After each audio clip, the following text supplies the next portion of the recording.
From Washington, D.C., the swamp itself, this is the week's worst with Allen and Vadum.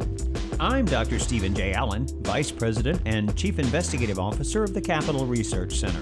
And I'm Matthew Vadum, Senior Vice President at Capitol Research Center and Editor-in-Chief of BombThrowers.com. And I'm Jake Klein, Media Producer at the Capitol Research Center, and I'll be moderating this podcast in which we dig through the news for stories that we think are the most outrageous, the most ridiculous, the worst. This week's story, President Trump's firing of FBI Director James Comey. I'm not going to spend too much time setting this up because if you have a pulse, you're aware of this and what's going on. Your phone's probably been blowing up with news alerts.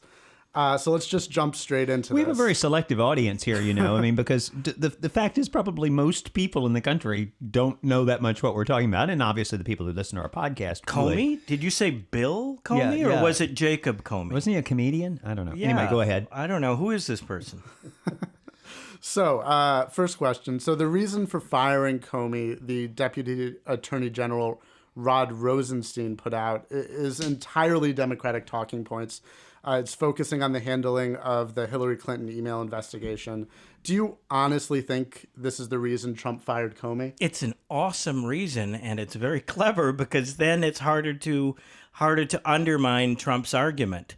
This was the statement that was alluded to in Trump's letter to Comey on Tuesday, informing him that he was being canned. And it referenced a Department of Justice report, which was actually from Rod Rosenstein. Stein. Stein. No, Stein. It is Stein. It is Stein. I stand corrected. Yes, you do. You sit corrected. So Rosenstein, the newly confirmed Deputy Attorney General and a career staffer, I believe, at the Department of Justice. Highly respected guy, as President Trump, I think, used those exact words. Recommended that Comey be fired because of his conduct July 5th, 2016, when he held a press conference announcing that Hillary Clinton had done all these terrible things with her emails, mishandled classified information, and there's terrible things that were probably illegal, but he wasn't going to recommend prosecution. Because there was no intent, no bad intent, no criminal intent on Hillary's part, which of course is not part of the Espionage Act. It's not part of federal national security law. So Comey invented his own standard in order to weasel out of having to do something about Hillary Clinton. But Rosenstein's complaint was that in so doing, he had usurped the powers of Attorney General Loretta Lynch. It is her call, apparently, according to the memo he wrote, Rosenstein wrote, to decide whether or not to go ahead with the prosecution. And that was highly improper, and he arrogated to himself, FBI Director James Comey arrogated to himself a power that he ought not to have, and that was unacceptable. And Rosenstein actually put together a list of all sorts of previous attorney generals and attorneys general and deputy attorneys general, like Democrat Jamie Gorelick and others, who all concurred that it was a terrible, improper thing to do, and that was the reason that was given on Tuesday for getting rid of him. Subsequently, President Trump, in an interview the next day with 2 days later with Lester Holt of NBC News, where he was interrupted, I believe, 9 times in a 3-minute clip of highlights that was shown, said that, he got that recommendation, but his mind was already made up before then. He was going to fire Comey no matter what, because Comey was a showboater, a screw-up, a guy who was self-aggrandizing and who injected himself and the FBI into matters properly left in the hands of elected officials. So it was time for Comey to go. And prior to his firing, just about everybody on Capitol Hill agreed. But then as soon as he was fired, a lot of Democrats suddenly discovered they liked Comey again. Well, this was a terrible situation, predicament that Comey was in. I have some degree of sympathy for him. Because what happened was you had this investigation of Hillary Clinton's emails, something she confessed. I mean, she stole 66,000 government documents and destroyed more than half of them. And many of these documents were sensitive. Many of them had secret information or higher in terms of classification. This was one of the great crimes I remember ever being committed by a public official. She put this information on her private server, so this is not an accident. This is not where somebody who didn't understand how email worked, accidentally forwarded it to some place. The intent was clear from the fact that she created her own email server. How many people do that? Intent in this case, it's like being a drunk driver and you run into a minivan and you kill a family, and then you say, well, I didn't intend to kill a family. Well, no, but you did intend to get drunk. There is no requirement for specific intent that, for example, she wanted the Russians to hack into these emails, which they probably did, or the Iranians or the Chinese, all of which probably happened. She didn't have to intend for that to happen. All she had to do was divert these government documents. And I've described this rather in the past as being like pulling up a truck to the front door of the State Department and taking all the boxes out, putting them in the truck and driving away with them. And that's what she did.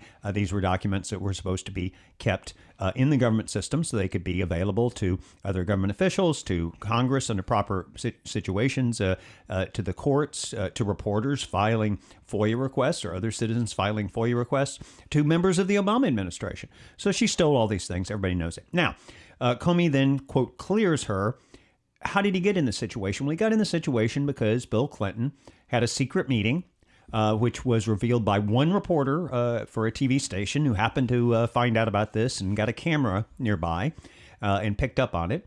And the Secret Service kept him as far away as possible from the action, by the way. Right, with the Attorney General of the United States, while she's deciding whether to prosecute his wife, which would presumably remove her as the Democratic nominee for president of the United States.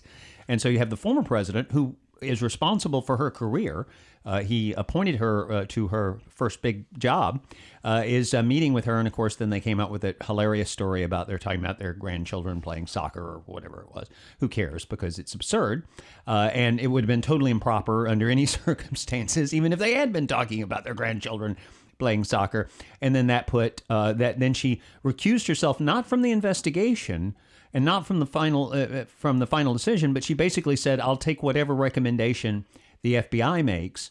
And then that put Comey in the position where it was all on him. And he's a person who shouldn't be around decisions like that just because of his position. He should be shielded from that because he's not supposed to be involved in politics. And this would be, to some degree, deciding the presidential election. So he comes out and he says, yeah, she's guilty, but we can't prosecute. And a lot of us interpreted that as him saying, yeah, I'm sorry, but there are two standards of justice, and the Clintons are on the good side of that, so they don't get prosecuted. That's how some of us interpreted it, but you could interpret it different ways. Of course, the people on the left interpreted that as she's been cleared, which is absurd given that she confessed. But in any event, so that's the thing that the Rosenstein report was about. And here's a person who was appointed to office by George W. Bush as U.S. Attorney in Maryland, but was one of three out of 93 U.S. attorneys who were reappointed by President Obama.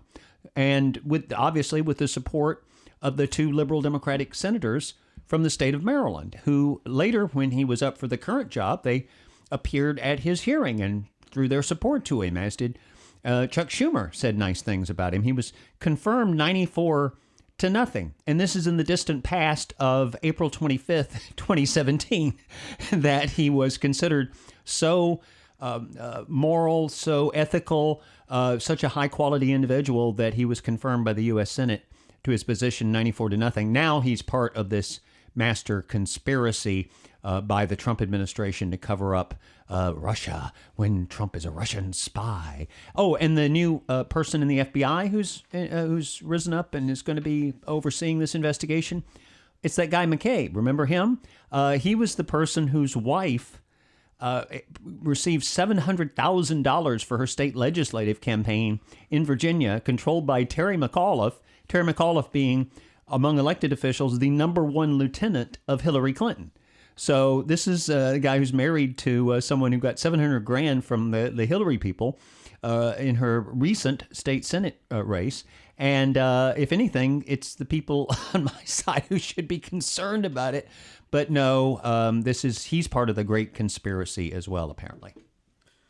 Okay, well, let's just jump in on that, because it's been noted by some, even though the FBI has vowed to keep up the Russian collusion investigation, this firing still sort of serves as an implicit message to FBI employees that their jobs are not safe if they act against the president, and that this could compromise the investigation, even if the new acting FBI director still is saying, he's going to carry it out with integrity.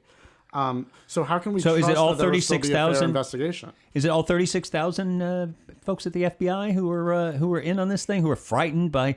I mean, this is absurd. If somehow the Trump administration were involved in actually interfering with the real investigation, then people might have a case. But first of all, there's no. This is a silly investigation. There's been no evidence. It's been 9 months. Nobody's come up with anything. Steve, let me stop you there, because that's what investigation is for. Nobody's getting charged here yet. It's just an investigation at this stage. Actually, typically in Washington, an investigation is to shut people up.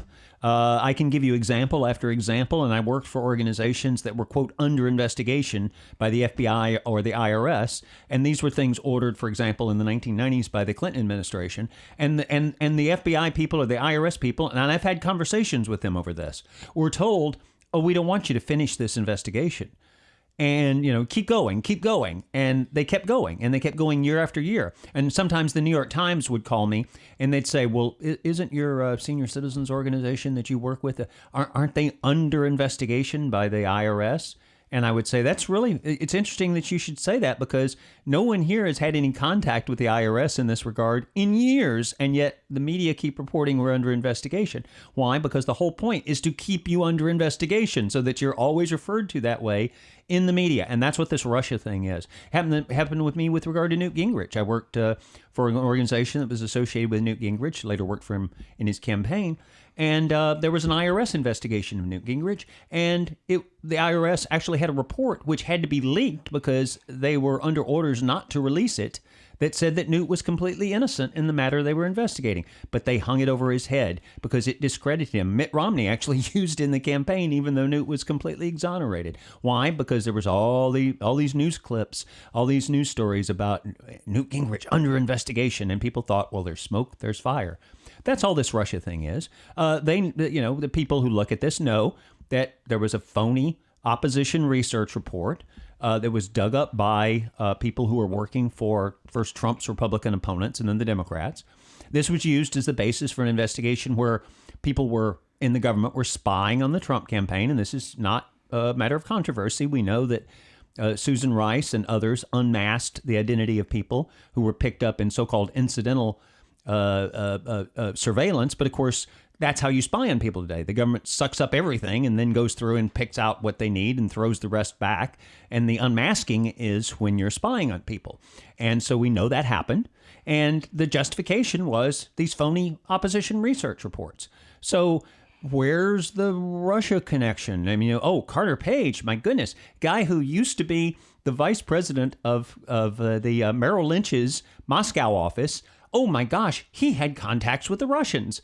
Well, who in the business world who's operating, in international business doesn't? And that's what they do. They go and find some connection where somebody who knows somebody who was in the campaign at some level had some contact with the Russians, and suddenly this is the great Russia conspiracy. And they never cared when Russia intervened in American elections year after year after year.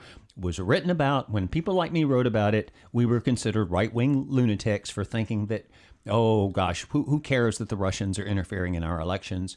And now suddenly it's really important. And this is how Washington works. And people need to, there should be a sell-by date on this investigation, because otherwise their intention is to keep it going and going and going and always say, well, you don't know what you might find if you just keep investigating. So I agree with you completely that investigations can be used to shut people up, but this investigation's only been going for a couple months. It's been going for a lot shorter than the Hillary Clinton email investigation went on. Wait, no. Donald Trump, I wrote about the day when, during the Democratic convention last summer, Trump sort of tried to get attention away from the Democratic convention, so he holds a press conference. He demands that Hillary release her emails, that, if they're still in existence. And then he sort of jokingly adds at the end, well, the Russians probably have these, which they probably do. And the Russian probably, they should release them. So he's saying the Russians should give back their stolen property. This was written in hundreds of news articles as Donald Trump calls on the Russians to spy on Hillary Clinton. Katie Tour from NBC is actually the first person who put out that story, but it quickly spread, metastasized. James Taranto at the Wall Street Journal, he dug up another 100 or so, I think, references to in the media to how Trump is calling on the Russians to spy. I think one of the references was, that's the equivalent of calling on the Russians to send tanks down Broadway in New York. And he never said it. It was nothing. And that's when it started. This whole thing started then, as far as the people were trying to say that because Trump was for NATO the countries living up to their treaty obligations, and if they didn't, then maybe we should reconsider NATO, which is a perfectly reasonable thing I've been writing about for 30 years, that therefore he's a Russian spy, and that's where we got to this point. Steve, I agree with everything you just said, but that's a complete tangent to what we're talking about here. Number one, the first thing that was in the letter from Trump firing Comey was that Comey had apparently told Trump 3 times that he was not personally under investigation. Which Comey has not refuted. Under investigation. Comey has had plenty of time to refute, and he hasn't refuted it. So. Yeah, and nobody's talking here about the sort of overall view in society about Russia. We're talking about the mechanics of the investigation now. I mean, it seems like rule number 1 in a transparent, non-corrupt, democratic society, you don't fire the person who's leading the investigation against you, regardless of whether the investigation he's the head of the FBI. Is going to lead to anything. Actually, he was the head of the FBI. He's not the guy doing the investigation. The FBI is investigating people in the administration right now. Right. And he is leading that investigation. And over the FBI director. The optics of that are disastrous. And over that person is the Deputy Attorney General, and that's who said he should be fired. Well, there's so the person no ultimately in charge of the investigation. He said that he should be fired after Trump asked them to put together Trump has said multiple times. He asked for a report, now. And it was 2 weeks after he was confirmed Trump that he did this report. Trump has said multiple times afterwards that he would have fired Comey regardless of what. Oh, absolutely. He was looking for a completely unimpeachable, unassailable statement from someone who completely trusted by people on all parts of the political spectrum, that Comey had to go. That's what he was waiting for to fire him. Gee, wow, that's a scandal that the President of the United States wanted to do something but waited until he had a justification that no one could reasonably attack. And that's what he said. That's what apparently the evidence supports. And the idea that you think Comey's running around like with a magnifying glass looking for clues, I mean, is this like, one of those kid shows about a detective where you're going around trying to find that little piece of evidence? I mean, that's ridiculous. Trump would have taken a heat no matter when he fired Comey. Ideally, sure. He should have given him notice during the transition period or canned him right at the beginning of his term, but he didn't. And I can understand a new president who's never held elected office before hesitating to do that, wanting to get expert counsel and putting it on the back burner. I think it makes sense on a certain level. And as I said, any time he fired him, he would have come under immediate assault anyway. But the thing is, he was coming under assault from Republicans and from some Democrats for not firing Comey. They were anxious to get rid of Comey when back in the fall, when he on October the 28th, I think it was, sent a letter to congressional committees saying that he'd uncovered new emails in the Hillary Clinton saga, and that he could be reopening the case. And Hillary Clinton and other Democrats still to this day blame Comey for causing Hillary to lose the election. The election took place, a week and a half or so after that. So there was really no good time to fire Comey. And, he's gonna be blasted for it no matter what. He's damned if he does, damned if he didn't. I think there would have been a very good time to fire Comey, which is after this investigation was concluded. And let's be clear about it will never be concluded until it gets the result. Comey's just an endless troublemaker, and he just is always dragging things out and trying to please people. And the guy's got a Christ complex, okay? He thinks that he's a savior of America. And he said so a few days ago, not exactly in those words. He said that I tried my best and I suffered. And I think he said, Lordy, how much has been thrown at me since I took this stand. But, I'm happy to do it in order to protect the American people.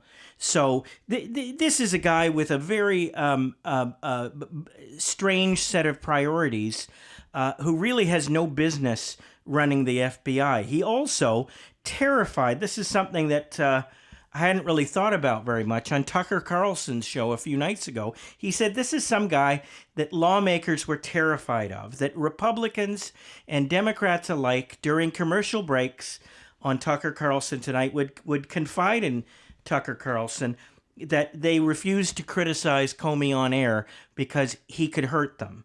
And this is not, that's why they wouldn't say it on air. They wouldn't say it on the record. This is not the kind of power that an unelected bureaucrat should have, was Tucker Carlson's point.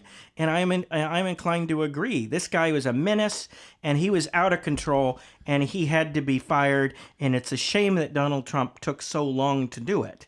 But I'm glad that he did, and I suspect Dr. Allen is as well. Yeah, there's a historical context. Remember, J. Edgar Hoover was head of the FBI for something around a half a century, and he was able to do that because he had blackmail files on everybody, and he could use those to protect a president. When JFK was sleeping with an East German agent named Romesh, and this was reported, by the way, by that right-winger George Stephanopoulos and many others, then J. Edgar Hoover's files were used to get the Republicans to shut up about it and not talk about it with the 1964 election coming forward. And I think sleeping with an enemy spy when you're the family values candidate probably would not have gone well for JFK, and yet they managed to shut the whole thing up. And remember, one of the things I love this is what they had Woodward and Bernstein speak at the White House Correspondents' Dinner. Of course, the clear implication is you can be the next Woodward and Bernstein if you bring down Trump, like we brought down Nixon. Was that at the failed White House Correspondents' Dinner that Trump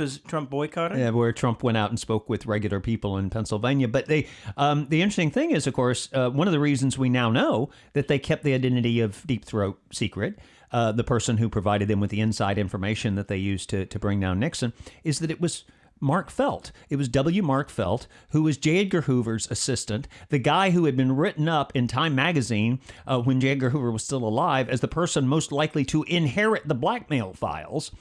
And we now know, if you look back at it in that perspective, you see Nixon was actually trying to clean up the FBI. He did not appoint a Hoover person to replace Hoover when Hoover died, partly because he was trying to clean the place up. And this was the revenge of the Hoover people, who the lefties hated. There's probably no person, before Donald Trump that they hated as much as they hated J. Edgar Hoover.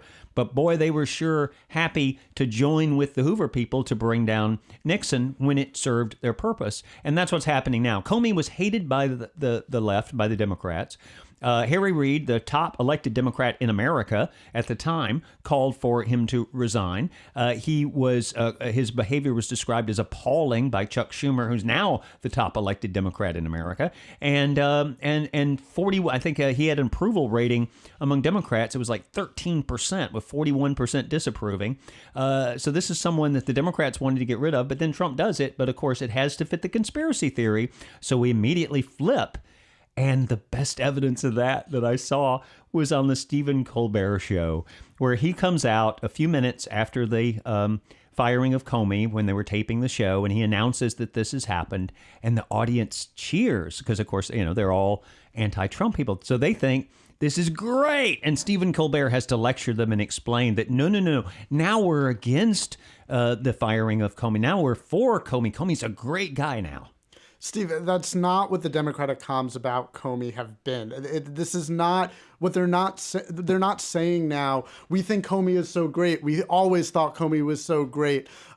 We wanted Comey to run the FBI forever. What they're saying is it is suspicious that he was fired like this because FBI directors are so rarely fired. It happened once before when there was a clear ethical lapse about using FBI resources for Sessions personal under gain. Clinton? No.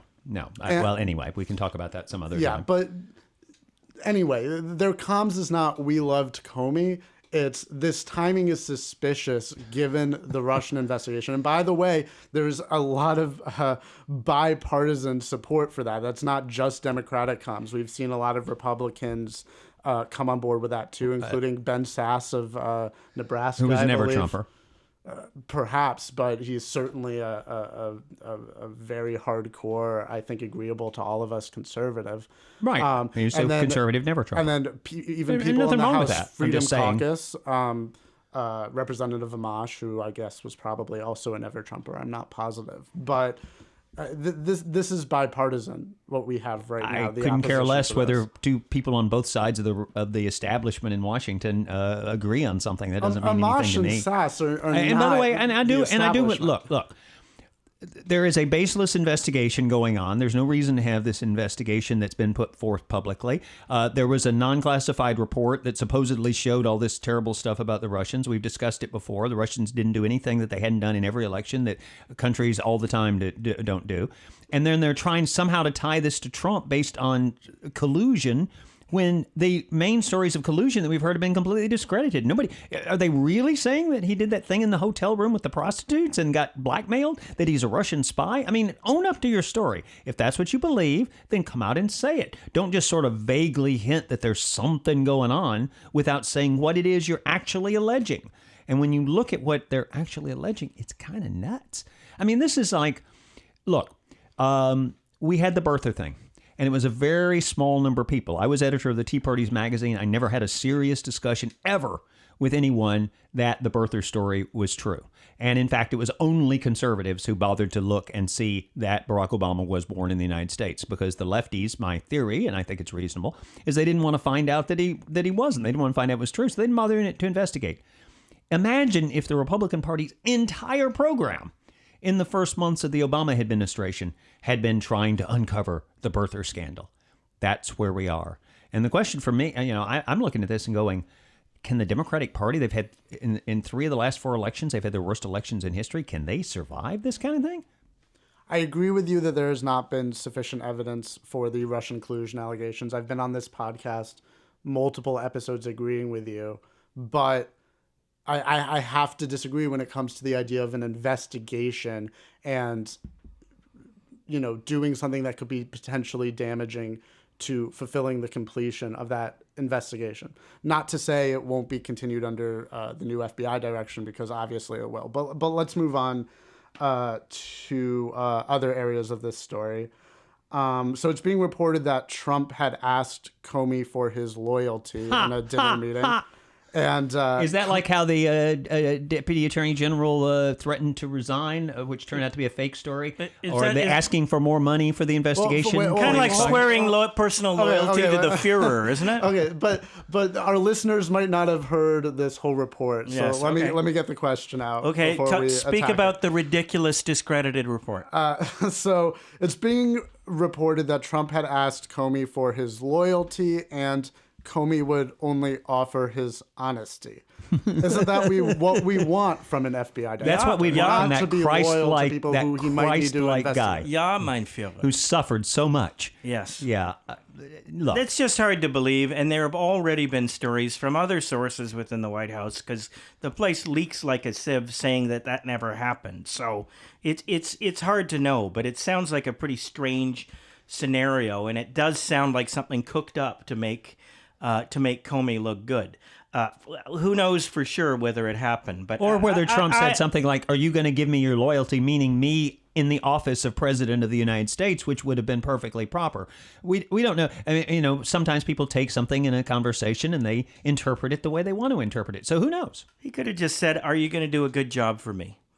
Yeah. Who knows? And we know that Trump does this thing where he personalizes it, so he the language he uses sometimes he sort of combines the situation he's in as president of the United States with his own personal thing. So if he said, "Do you promise to ignore anything illegal that I may have done in the past or may do in the future, and just set aside your obligations to the nation's laws and to the Constitution and to the people of the United States"? Maybe that would be different, but I don't think anybody's saying he said that. And flip this around. You know how the Clinton people operate and others who are basically organized crime. They don't say it out directly. They never know that, there might be a tape under that, tape recorder under that chair. So they'll always put it in terms. Anybody who's seen The Godfather knows there's a coded language that you use, like you're going to drop this investigation, right? It's like Congressman Jack Murtha during the Abscam scandal. They have the videotapes of him just sort of dancing around the question of whether he wanted to take the money. Well, what is that money doing sitting there? Let's discuss this, and sort of dancing around the question. And then he never actually takes the money because I think he figured out that something was wrong. Yeah. So, and that's how it works in the real world. People don't say, "Oh, are you going to help me cover this up?" No, that doesn't happen. Okay, let's go in a different direction. So from the Washington Post, this is a question they posed, so I'll pose it to you. Why had Trump discussed the Russia probe with the FBI director 3 times, as he claimed in his letter dismissing Comey, which could have been a violation of Justice Department policies that ongoing investigations generally are not to be discussed with White House officials? Well, that's not really Trump violating a policy. That would be Comey violating a policy, wouldn't it? Well, if he's asking about the non-existent investigation, which is into whether Trump personally was involved in collusion, and he says now there's no investigation that I'm personally involved in collusion. Oh yeah, that's right, sir. There's no investigation of you personally. Then I don't know how it's a violation of the rule to not discuss an ongoing investigation, to say that there's no investigation when that investigation doesn't exist. So that's, there's this tortured logic. Obviously, Trump was putting that in because it's important. He wanted to make sure that was in every story that covered the Comey firing, where he pointed this out. And again, Comey hasn't denied it. He's had plenty of opportunity. He could have immediately gone to the cameras and said, "This is not true," and he didn't. So I think we can say at this point, it appears that statement was correct. Okay, going in a different direction yet. Earlier, I'm not sure if it was today or yesterday, but Trump tweeted, "James Comey better hope that there are no, quote, tapes of our conversations before he starts leaking to the press." So Ben Shapiro, a conservative Harvard-trained lawyer, wrote Harvard. Ooh, my law school is a lot better than theirs. Anyway, go ahead. I was on a debating team, and we beat them 2 out of 3 times at the Yale Invitational. Oh, my school's team beats them all the time, on a regular basis. Harvard, you suck. Yeah. Anybody in public policy who comes from Harvard, they have to prove their credentials to me, because most people who come out of Harvard are idiots on public policy. But anyway, go ahead. Anyway, now that we've established that Harvard sucks. Yeah. Ben Shapiro, I doubt, would be somebody who would agree with most public policy professionals. Ben Shapiro, anyway, however, does not suck. But I agree with you completely on that. But so he had an interesting analysis of this tweet, which said that because of this, if there potentially were tapes, they would now be subject to subpoena based on this tweet. So Steve, you're a lawyer. Is there a lawyer in the room? I wanted to ask for your analysis of that, because that could throw an interesting wedge into this. He also noted that that was sort of the same thing that happened when Nixon was brought down during Watergate, was tapes were mentioned that gave them the ability to be subpoenaed, and then that led to a cascade of events which led to his impeachment and resignation. It's that famous moment that our younger listeners might not be aware of, where Fred Thompson, the future actor and U.S. Senator, was the Republican counsel for the Watergate Committee, and asks Alexander Butterfield if there's a taping system at the White House, and he reveals it, and then that became the object of the rest of the Watergate investigation, finally leading to Nixon's resignation. Just a little summary there for his acting name. He spelled it out in full, I guess, because Fred Thompson was taken. He was known as Fred Dalton Thompson. That's right. If you want to look it up at imdb.com. Yeah, great guy with a great voice. You may remember him from Law and Order as the district attorney. Anyway, Die Hard too. Anyway, but this is kind of the opposite of that. First of all, the quote from the Trump tweet is James Comey better hope that there are no tapes, and I think he had tapes in quotation marks in the original. At least that's what's on this little piece of paper I'm looking at. No tapes of our conversations before he starts leaking to the press. Well, what he's saying there is don't lie. Because you never know. It's possible there's a tape. And I've used this trick myself. I've said to people who I thought might lie about a conversation we had on the phone, I'll say something sly like, that was on an open phone line. And, one-party taping is legal in this state that I'm in. So before I lie... Which is not a state. Yeah, but, well, not now, where I am now, but where I was then. And I would say, and I'm just sort of slyly suggesting to them, you better not lie about what you said to me and what I said to you. And that sounds like what Trump is doing. First of all, there are quotation marks around tape, so I don't know if that would affect it. I suspect that was in case somebody would want to say on Twitter, oh, Trump's so dumb, he doesn't realize that we don't record things on tapes anymore. Exactly. They did that with wiretap. But anyway, my point is, actually, Shapiro has a point. I think that remark may end up with a subpoena of the tapes, whether they exist or not. And that is a potential legal situation because the Trump people could say, and they could say it based on what he said. He didn't say there were tapes. He just said, there could have been tapes. And then if there aren't any tapes, then that'll be part of the conspiracy. Right. It'll be, this is like I'll even give them the talking point. It's like the 18.5-minute gap in Watergate. So that's what they'll cite. Here there is the slightest superficial similarity to Watergate. Watergate, of course, was not about taping people. It was about destroying tape, destroying recordings, destroying evidence. It was about obstruction of justice, and that hasn't happened here as far as we can tell. And what was at the core of Watergate? It was spying on your political opponents. And guess which side spied on their political opponents? So it's really kind of the opposite of Watergate. Trump, in this case, is the victim. He's like the Democratic National Committee when they planted bugs in the Democratic National Committee offices. So that's an interesting way. If they keep bringing up Watergate, as Michael Barone pointed, if they keep bringing up Watergate, they're going to live to regret it. Yeah, and then there's the question of, well, can we bring up Hillary's investigation again? Can we revive that? Statute of limitations hasn't run. Now, 5 of her top aides have been given immunity, and then there are discussions about what kind of immunity she might have gotten.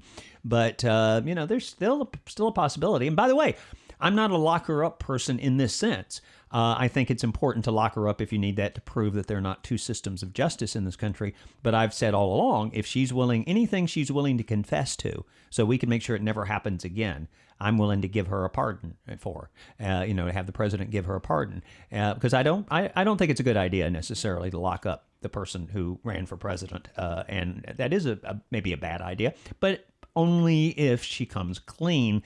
And that would be an interesting thing to hear if Hillary were put in a position where she had to come clean.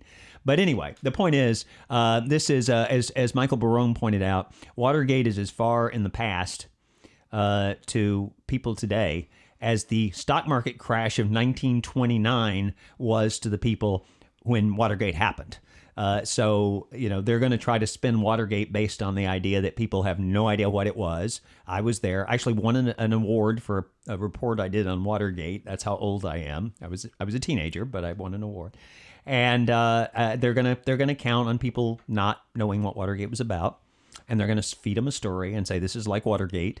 And of course, the people on the left, it's going to keep them going. They're getting excited. Wow, this is a chance. We might get Trump impeached. Of course, you'd end up with Pence as president, but I guess they could have him impeached. I wouldn't think that would be so bad. I think I might quite enjoy that. Okay, so last question. So where do we go from here? Obviously, this is still a developing story, but who do you think should replace Comey at the FBI if you don't have specific names? I mean, what type of person should they be looking for? And I think I know your answer to this, but what should be done about the Russia investigation now, in your view? They should pick somebody good. A special prosecutor has been suggested by a number of people on both sides of the aisle. Well, first of all, a special prosecutor, that's when you want to drag out an investigation because you start over. This is in the hands of career people at the FBI. There's no reason to think that Trump in 4 months has somehow destroyed the credibility of the lower level people at the FBI. They're going to carry it out. I just want them to investigate, as I'm investigating, the people who put out the crazy story about Trump in the hotel room that led to the spying on the Trump people that led to this whole thing. You're referring to the Pissgate dossier. Yeah, where, Trump found out that the Obamas had used the bed in the hotel room at the Ritz-Carlton in Moscow and had prostitutes come in and they blah, blah, blah, blah, blah. No need to discuss it right now. We've talked about it before. It's a totally ridiculous story. I want to find out the whole story. See, that's the difference between me and the people on the other side. I want to find out the whole story, including who was spreading these things that are now every night on NBC, ABC, CBS, MSNBC, CNN, etc. I want to find out everything. They only want to find out some things. As far as who should run the FBI, somebody mentioned Merrick Garland, who was the failed Supreme Court. Senator Mike Lee of Utah tweeted that Merrick Garland should be appointed FBI director, and everybody thought it was a joke. But he was a prosecutor, wasn't he? I don't know much of his history. I wouldn't be surprised, but people asked his office for clarification, and no, he was 100% serious. And I think that would be a hysterical political move. I don't know if it would be a good idea or not, but I'd love to see that happen for the entertainment value. I'm not sure Donald Trump is that wacky, but we'll see. And then the other thing is someone who's just a absolutely unassailable prosecutor, somebody who's in the FBI or at some sort of similar position. They've mentioned various police commissioners who've served with distinction, Ray Kelly and so forth. And here's the thing. You would say the president needs to put somebody in that position who can't be criticized in terms of his record. It has to be somebody who's as close to perfect as you can get. Problem is, that's what he did with Rosenstein. That's what we did with Andrew McCabe, being in the acting position there.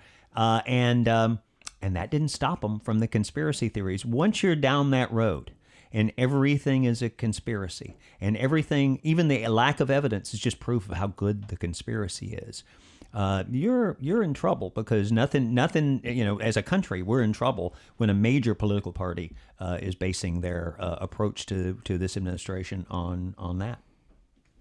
All right, that's our show for this week. We'll be back next week, and we hope you'll join us. If you're not already, please subscribe to this podcast on iTunes and Stitcher, and follow us on social media at Capital Research Center on Facebook and YouTube, and at Capital Research on Twitter. I'm Dr. Stephen J. Allen. And I'm Matthew Vadum. And I'm Jake Klein. Thanks for listening.